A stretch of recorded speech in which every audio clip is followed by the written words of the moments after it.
Without the ones like you, who work tirelessly to keep things running, everything would suddenly stop. Hospitals, factories, schools, and power plants, they all depend on you. No matter the weather, emergency, or time of day, you're the ones who get it done. At Grainger, we're here for you with professional-grade industrial supplies. Count on real-time product availability and fast delivery. Call, clickgrainger.com, or just stop by. Grainger, for the ones who get it done. Hi there. Welcome. It is Eric Erickson here, the Eric Erickson Show across the nation. Glad to have you with me today. The phone number is 877-973-7425. I need to bring you up to speed on a technical, nuanced issue. Republicans, according to the New York Times, are seeing a slowdown of their online money raising. They're looking for someone to blame. Online fundraising has slowed across much of the Republican Party in recent months. An unusual pullback of small donors that has set off a mad rush among Republican political operatives to understand why and reverse the sudden decline before it damages the party's chances this fall. Small dollar donations typically increase as an election nears, but just the opposite has happened in recent months across a wide range of Republican entities, including every major party committee and former President Donald Trump's political operation. The total amount donated online fell more than 12% across all federal Republican campaigns and committees in the second quarter compared with the first quarter, according to an analysis of federal records from WinRed, the main online Republican donation processing portal. More alarming for Republicans, Democratic contributions surged. Republicans believe Google and Apple are blocking their emails. They believe that Google and Apple are making it so their small dollar donors cannot see their emails. And I believe that is true. Google and Apple are redirecting Republican fundraising emails to spam folders you may not know exist. Probably there is, at Google in particular, some level of shenanigans. But I want to talk to my Republican operative friends here, because you got to hear this. The real problem is not Google and Apple, it's you. Apple, I use Apple products. I use Apple Mail. Apple Mail has a junk mail folder that you cannot turn off. Cannot turn it off. I would like very much to turn it off. I have a good spam filter program called SpamSieve, but you can't turn off the junk mail folder. I want to give you the list in my in-mail box right now of emails that have come in. At 12:50 p.m., fundraising email from Greg Abbott into the junk mail folder. At 12:45 p.m., Ryan Zink, Navy SEAL, closing the curtains on my campaign. At 12:29 p.m., an email from Rick Scott. It's crazy. Patriot, the American left is crazy. Just last week, 17 Democratic lawmakers were arrested for disruptive protests. 12:03 p.m., Donald Trump, official 2022 Trump MVP. I only selected 10 Patriots for your eyes only. 11:47 p.m., Marjorie Taylor Greene. It just comes through as MTG, but it's fundraiser for Marjorie Taylor Greene. At 11:32 a.m., Illegal Alien Watch. I don't even know how I got on that email last. At 11:20 p.m., someone named Tom DeWeese. I don't know who this person is. The president for the American Policy Center. At 11:18 a.m., Charlie Kirk, Turning Point USA. At 11:02 a.m., Advance America. At 11:01 a.m., Victims of Communism Memorial Foundation. There's another one from 10:21 a.m. from Donald J. Trump. Hurry and claim your 7-time impact. You get the point here? Oh, there's another one from Marjorie Taylor Greene. Here's the problem. All of these people are using the WinRed platform, and the WinRed platform sends out so much email and so much spam, and it's getting flagged as a spammer. That's my guess. Republicans consolidated monopolistically behind WinRed for fundraising. And the reason they did it is because the Democrats have a program called Act Blue. Act Blue is a fundraising site for Democrats, but behind the scenes, Act Blue is a little more diversified than what Republicans realize. There's a great fundraising platform. By the way, if you're a church or if you're a candidate for Congress, there's a political website or a fundraising website called Anedot, A-N-E-D-O-T. Highly recommend them. I use it. I've used it in the past. Great company. They specialize in helping churches fundraise, but they do political candidates as well. They used to do a lot of political candidates until Donald Trump's team decided to build WinRed and try to shut them out of the market. And guess what? They were pretty successful, and now all of their emails go to spam because they cannot help it. Y'all, I'm not kidding here. 1, 2, 3, 4, 5, 6, 7, 8, 9, 10, 11. There's one from Tiffany Smiley, Republican of Washington. So 12, 13, and that is since I've been on the air. 13 spam emails from different Republicans, largely through the same portals, fundraising portals, largely through the same email programs. Google and Apple are blocking Republican emails, but they are blocking Republican emails because Republicans are prolific spammers. They're blocking Republican emails on fundraising because the Republicans suck at this stuff. Think about all of the text messages you were getting, the SMS text messages in 2020. You're not getting those because so many people complained, so they moved to email. And so many people started flagging them as spam that now the companies that manage your email do it automatically. The Republicans overwhelmed the system, and the system fought back, not because they're Republicans, but because they're prolific spammers. That's what's going on here. I need the attention of all of the Republican political operatives in America right now. The New York Times running the story that there's been a significant drop-off, a 12% decline in online fundraising. The problem is not Google and Apple per se. The problem is you. You are spam whores. You are whoring your email lists around America.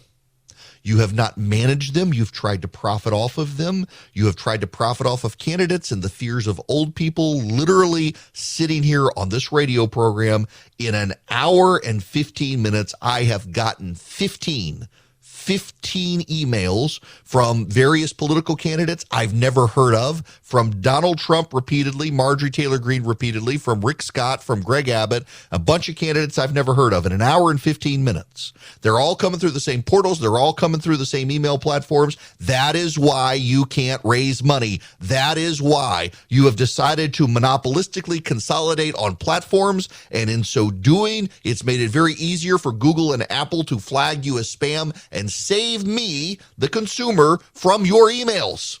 You did it with text messaging, and you abused all credibility. I have stopped giving money to Republican candidates. I need you all to know this. I used to every year give money to Republican candidates. There are a couple of people who I'm friends with. I've given low dollar donations to, so I stay off the lists. I don't want my name on their disclosures anymore.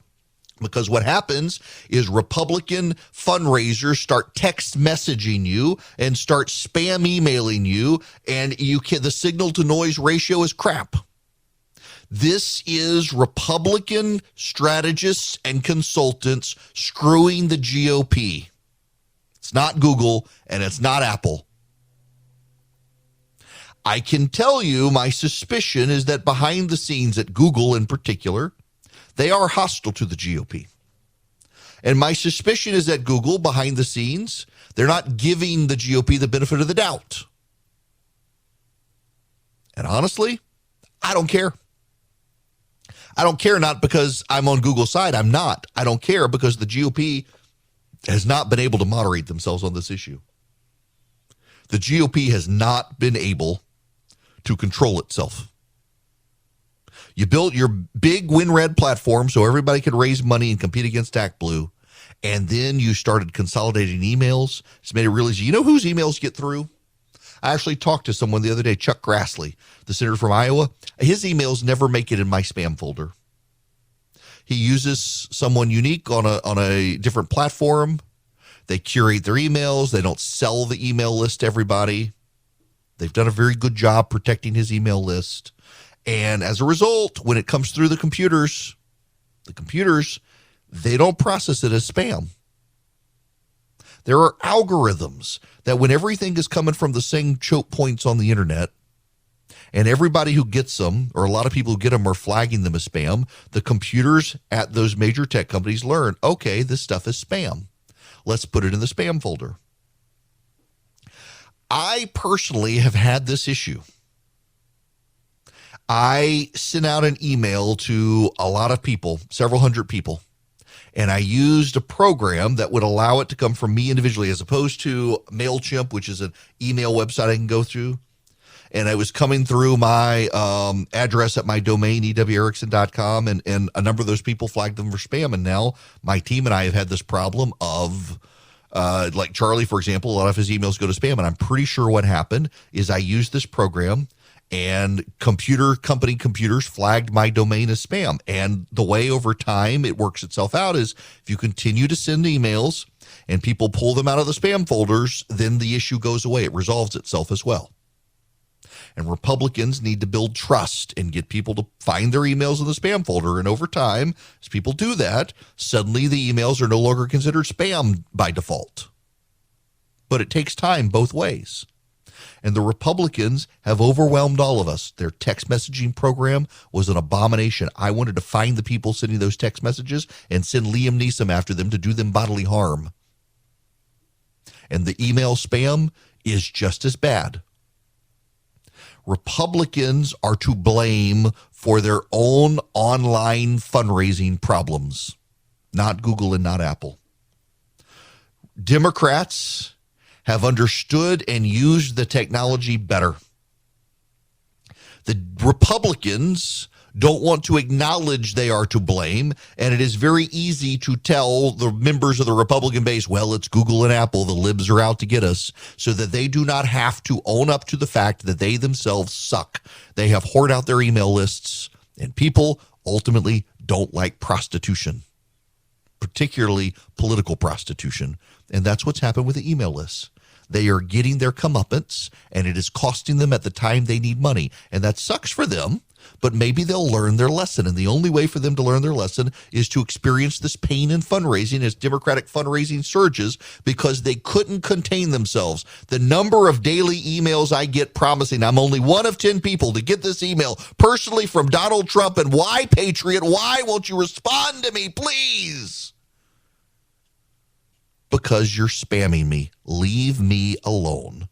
I have stopped giving money to Republican candidates because I know if I give it to them, my reward will be punishment by SMS, text message, and email spam. So why would I ever give to you people again? And I am not alone. Is my show. I'm glad to have you across the nation. Welcome to those of you in Cooksville, Tennessee, and up in Montana. We continue to spread across the country. Glad to have all of you with us. The phone number is 877-973-7425 as we grow the show. One of the ways you can stay in touch and on target with what we're talking about on the show is to get the daily email.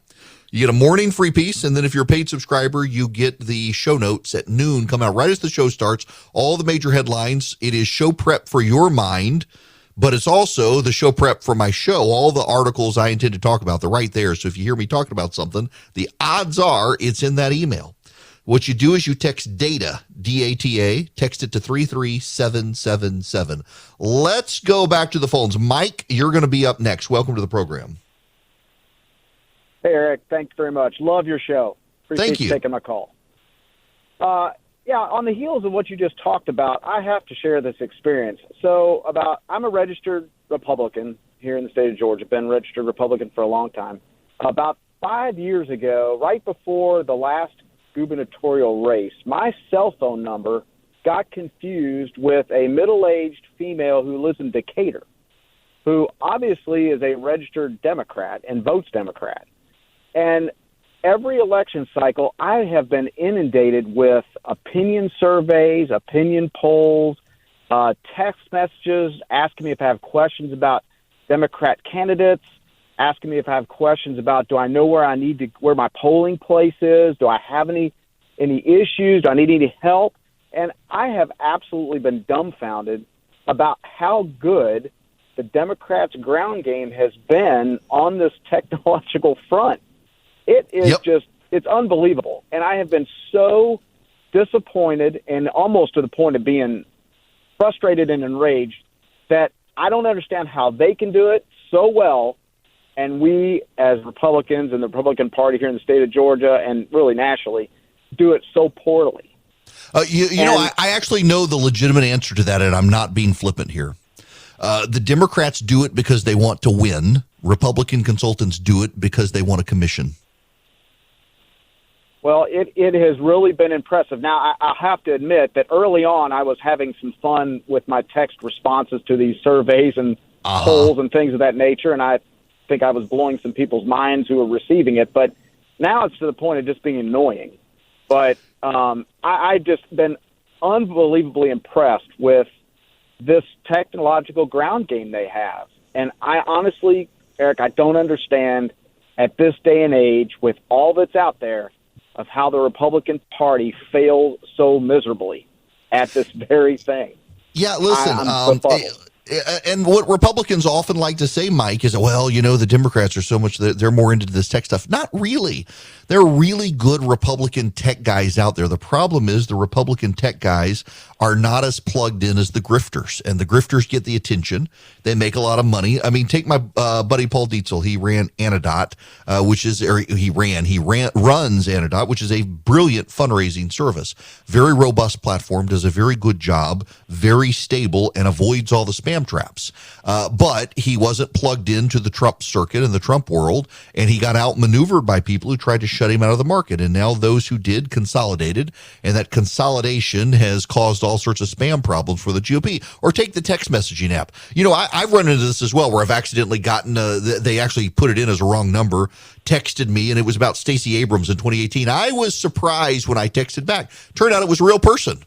And they had real people texting people around the state who they knew or others knew advocating for Stacey Abrams. And I know a lot of friends who got these and trolled the snot out of them. But they were really engaged, and they were real human beings. It wasn't robots doing it. And it's fascinating to see the GOP not do this sorts of hands-on grassroots organizing on the tech side of it. When Republican technology experts get a hold of it, they want to see how much money they can make off of it, not how many people they can get out to vote. That ultimately, the return on investment issue, it's a problem. Mike, thanks for the phone call. Just a bottom line point here. Having been someone who's raised money in the conservative space for the conservative movement causes and websites and the like, versus those who know, for example, that what the Democrats do. I've had Democrats who have told me this.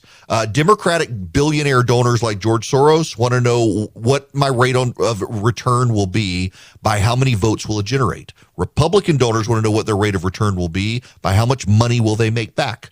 Democrats do it for the cause. Republicans do it for the money. It's a problem for the GOP they've got to overcome. Hello there. It is Eric Erickson. The phone number is 877-973-7425. We need to talk about China. We got problems in China. And there are a couple of disturbing reports that have come out recently about China. CNN has reported that an FBI investigation has determined Chinese-made Huawei equipment could disrupt U.S. nuclear arsenal communications. Let me read you this. On paper, it looked like a fantastic deal. In 2017, the Chinese government offered to spend $100 million to build an ornate Chinese garden at the National Arboretum in Washington, D.C., complete with temples, pavilions, and a 70-foot wide white pagoda. 70-foot high white pagoda. The project thrilled local officials who hoped it would attract thousands of tourists. But when U.S. counterintelligence officials began digging into the details, they found red flags. The pagoda would have been strategically placed on one of the highest points in Washington, D.C., 2 miles from the U.S. Capitol, a perfect spot for signals intelligence collection. Also alarming was that Chinese officials wanted to build the pagoda with materials shipped to the U.S. in diplomatic pouches, which U.S. customs officials are barred from examining. Federal officials quietly killed the project before construction was underway. The canceled garden is part of a frenzy of counterintelligence activity by the FBI and other federal agencies focused on what career U.S. security officials say has been a dramatic escalation of Chinese espionage. Among the most alarming things the FBI uncovered pertains to Chinese-made Huawei equipment atop cell towers near U.S. military bases in the rural Midwest. According to multiple sources familiar with the matter, the FBI determined the equipment was capable of capturing and disrupting highly restricted Defense Department communications, including those used by U.S. Strategic Command to oversee the country's nuclear weapons.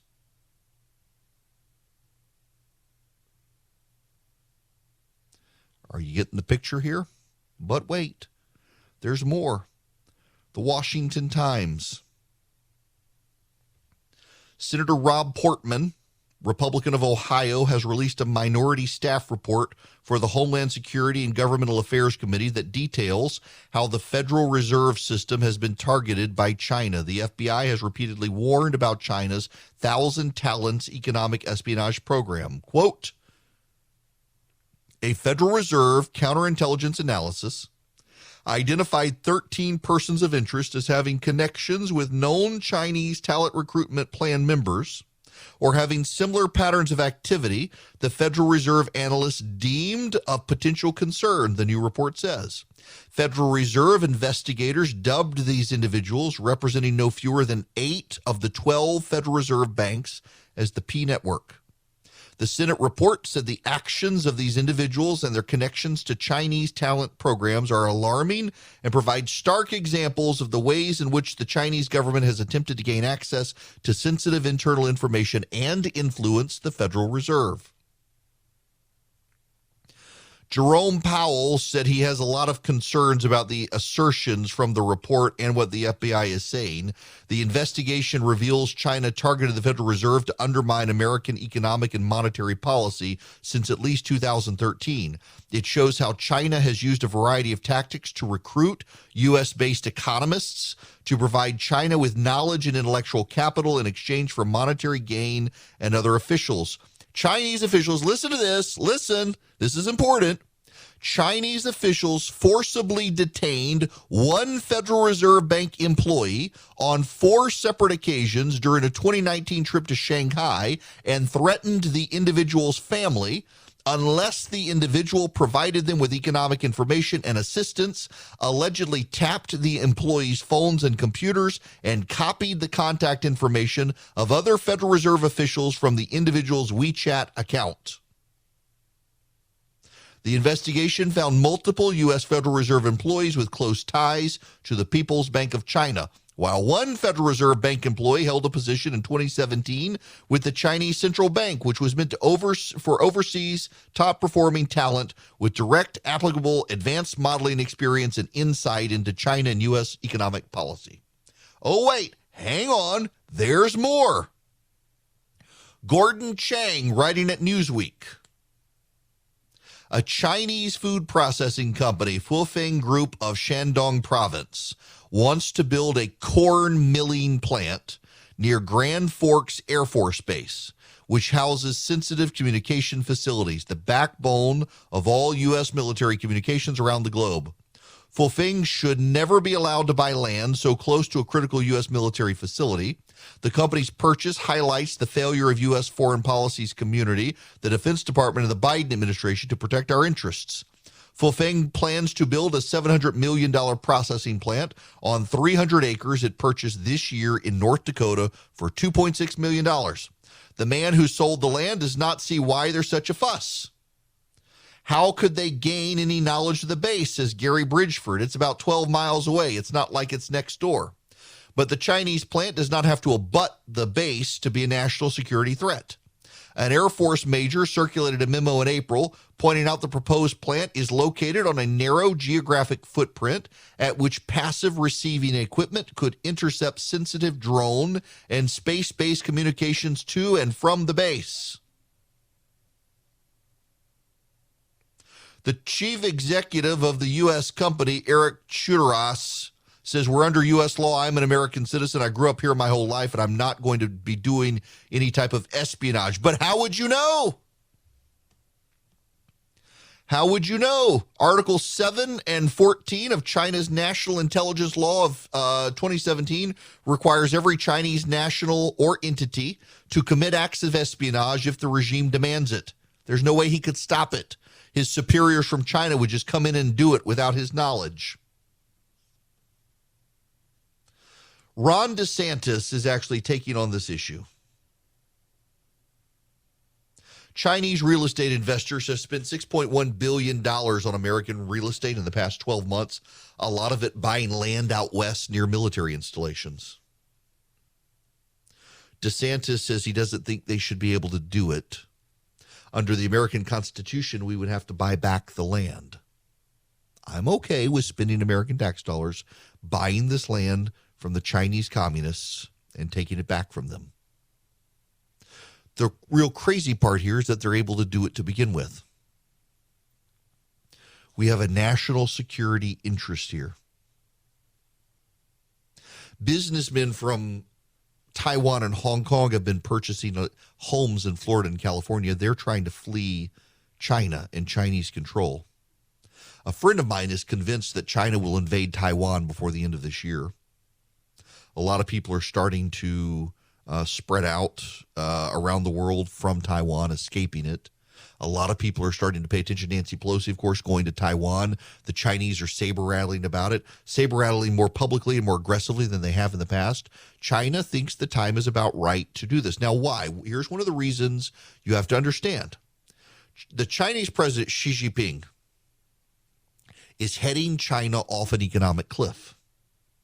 In the past, when the Chinese economy has gone off the rails, Xi Jinping has stoked nationalist sentiment in order to distract from their economic woes, and he's tried to blame foreigners. The Chinese government and the Chinese economy are going off the rails yet again. It makes logical sense, based on his pattern and practice, for Xi Jinping to invade Taiwan and start World War III to distract from the collapse of China. The Chinese economy is going under. Let me read you some data points. I subscribe to an email where the guy on a daily basis covers a lot of the news out of China that doesn't get paid attention to around the world. Let me just read you some blurbs here. This is from Bloomberg. The most educated generation in China's history was supposed to blaze a trail toward a more innovative and technologically advanced economy. Instead, about 15 million young people are estimated to be jobless, and many are lowering their ambitions. A perfect storm of factors has propelled unemployment among 16 to 24-year-old urbanites to a record 19.3%, more than twice the comparable rate in the United States. The government's hardline coronavirus strategy has led to layoffs, with its regulatory crackdown on real estate and education companies has hit the private sector. Here's another. This is from Reuters. China Evergrande Group, the world's most indebted developer, is expected to announce this week a debt restructuring plan that will not only determine its future, but also indicate how Beijing plans to overcome a deepening property sector crisis. With more than $300 billion in debt, Evergrande has been at the center of China's property quagmire since last year as the company struggles to repay suppliers, creditors, and investors in wealth management products after Beijing launched measures to control the developers' high debt levels. Here's another from Reuters. China will launch a real estate fund to help property developers resolve a crippling debt crisis. aiming for a war chest of 300 billion yen or yuan, $44 billion in a bid to restore confidence in the industry. Here's another China one from Financial Times. Some of China's largest banks are offering a lower interest rate on long-term deposits compared with short-term, as a dearth of quality lending opportunities points to a sustained slowdown in China. One more. Red Date Technologies is not particularly well known, but it has a powerful partner in making its founder He Yifen's cyber utopia reality, the Chinese government. In 2018, Red Date formed a tech consortium with a collection of state-backed power players, the State Information Center, a think tank under Beijing's macroeconomic planning agency, the state-owned wireless carrier China Mobile, and the state-owned digital payment firm China UnionPay to build the blockchain service network. It has been operational inside China for 2 years. It's as if Amazon, DARPA, and Visa got together to build a public technology infrastructure product. And it's working, and it's controlling and overseeing all of the transactions happening in China. These things are happening in China. There's an economic slowdown. There's a housing crisis, a real estate crisis. There's a banking crisis. There's a massive unemployment crisis for young people. What do you do if you're a dictator who controls everything and you want to avoid the blame? What do you do? What do you do?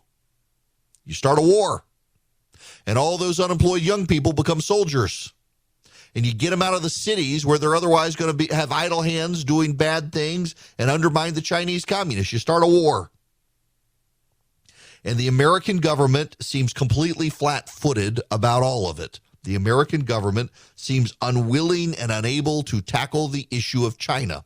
One of the things the American government could do is pass the CHIPS Plus Act, which I'm not a huge fan of, but what it would do is it would provide money for American technology firms to get out of China, to come back to the United States and build their microprocessing and microchip facilities here. It's not a bad idea. We got to get these people out of China quick. Time is running out to evacuate our technical infrastructure from China. Apple better be figuring this out or they are going to be wiped out because of it. China is headed somewhere very bad against our interests and against global democratic interests. You're going to see a bunch of Americans try to minimize it because they're on China's payroll and try to say it's not happening, it's irrational, don't fear it. You should be concerned about this stuff. And the fact that the Biden administration is now openly fretting about it should give you more pause. Dementia-addled grandpa who thinks he has cancer is not up for the fight against China, and that's who we have. And the alternative is Kamala Harris. God help us all. That's another reason, all these things going on, you might need to consider precious metals in your retirement. So you're not as dependent on just stocks and companies. Maybe, I don't know, could be a good fit for you. If you call my friends at Goldco at 855-904-5933, you'll get a free wealth protection kit from them to learn how to use gold and silver to protect and grow your money. Thousands of retirees are protecting their retirement savings. Many are getting $10,000 or more in free silver for doing it. Call Goldco. Find out how you qualify for their special offer. They've been helping thousands of Americans. They can teach you how to use precious metals to ease the ebbs and flows within the stock market, to protect you against inflation as well. Call Goldco at 855-904-5933, or better yet, text my name, Eric, E-R-I-C-K, to 33777. I will send you Goldco's toll-free number, so you can call them, get their free wealth protection kit, see if they're a good fit for you and your portfolio. Text Eric, E-R-I-C-K, to 33777. Hello there. It is Eric Erickson here. The phone number is 877-973-7425. Let's go to the phones. John, you're going to be up next. Welcome, John. How are you? Sir, I'm doing well. Bless your heart. I tell you what, I have no idea. Do you ever sleep? You Me? always a little bit. Sleep. Yeah. You always bring out precious nuggets for us to digest and think about. What you just talked about, the agricultural infiltration here in the States of China buying up the land. Bill Gates buying up the land. What are they doing? They are bankrupting the farmer by the Green New Deal, increase in diesel, can't use this fertilizer, or if you do, it's going to cost you thousands of more just for the stall. And they're buying the land, giving them a deal, and what are they doing with it? Just what you said. They're building these towers nearby the silos that our country relies on for our defense. And it is just heartbreaking. Yeah, they're going to control things, Eric. They're going to try. That's what they want. And right now, the Biden administration doesn't seem to have any will to deal with this. I would say, though, John, and I appreciate the phone call, I would separate Bill Gates from China. Who knows what Bill Gates is trying to do with his land, other than I have a theory. My theory about Bill Gates is buying the land is that he's going to offset it with conservation easements to make it undevelopable. So he's buying a lot of farmland to make it undevelopable, thinking that that's going to do nature some good, and he gets a taxable benefit along the way. There is this big push by people like Gates and Justin Trudeau in sorry to say China, it's almost the same these days, Canada. Justin Trudeau to so totalitarian, this guy. He wants to ban fertilizer, a 30% reduction in fertilizer for crops. The agriculture secretaries of all of the provinces of Canada are saying this is a terrible idea. This is madness. Don't do it. And he's doing it anyway because of global warming and climate change. And he's going to cause the Canadians to starve. Bill Gates, I think the man, he's not collaborating with China, as some people suggest. The man just really is highly arrogant, thinks he knows best for everyone, and he has this population growth, Malthusian population growth thing that there are too many people on the planet. We got to subsidize abortion and everything else. You remember, he's one of the guys who pressured us not to actually fight malaria with DDT in Africa, but just give them mosquito nets. How paternalizing and colonializing is that? Speaking of, when we come back, we've got to talk about woke colonialism, because the New York Times is losing its mind over the audacity of the Democratic Republic of Congo wanting to actually get their oil. But first, there's this. Good afternoon. I want to welcome these leaders for coming in to have this very important discussion about some of the most pressing issues of our time. I am Kamala Harris. My pronouns are she and her. My pronouns.